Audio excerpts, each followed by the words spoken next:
আপনারা জানেন যে আজকে থেকে আমাদের জাতীয় নাগরিক পার্টির জুলাই পদযাত্রা শুরু হয়েছে।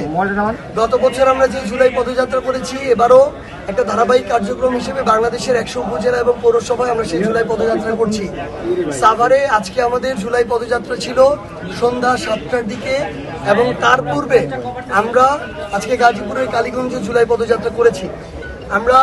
আপনারা দেখেছেন যে 8:30 থেকে 9টার দিকে আমরা এই পদযাত্রা করে আমরা যখন আমাদের পথসভার যে জায়গা উন্মুক্ত মাঠ, সেই জায়গায় আসি, আমরা মঞ্চে ওঠার সাথে সাথে সেখানে বিদ্যুৎ চলে যায় এবং চারিপাশে একটা অন্ধকার পরিবেশ তৈরি হয়।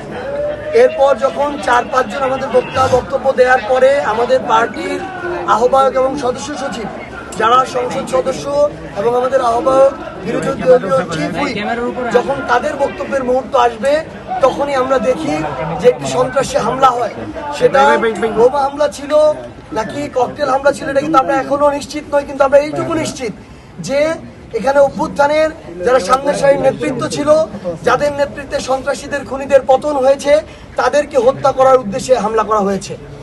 এবং চারপাশে যখন অন্ধকারাচ্ছন্ন পরিবেশ, বিদ্যুৎ নেই, তখন তারা একটা অনেক বড় জনসমাগম ছিল। এখানে অন্তত 1-2 হাজার কিংবা তারও বেশি হয়তো মানুষ ছিল।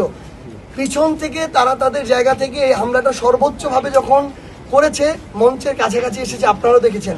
আমাদের একাধিক ভাই বোন সেখানে রক্তাক্ত হয়েছেন, একজন শহীদের পিতা রক্তাক্ত হয়েছেন। আমাদের প্রশ্ন হচ্ছে, একটা রাজনৈতিক দলের সদস্য হিসেবে বা রাজনৈতিক একজন নাগরিক হিসেবে আমাদের যে অধিকার, সেই জায়গা থেকে আমরা এটা কর্মসূচি করবো, এটা আমাদের অধিকারের জায়গা ছিল, আমরা সেটা করতে এসেছি। কিন্তু এইখানে যদি প্রশাসনের, সরকার সংশ্লিষ্ট এখানে যারা রয়েছে বিদ্যুৎ বিভাগের, তাদের গাফিলতি না থাকতো, তাহলে ওই সময় বিদ্যুৎও যেত না, এত বড় রক্তাক্ত হামলার ঘটনার আমরা সাক্ষীও হতাম না।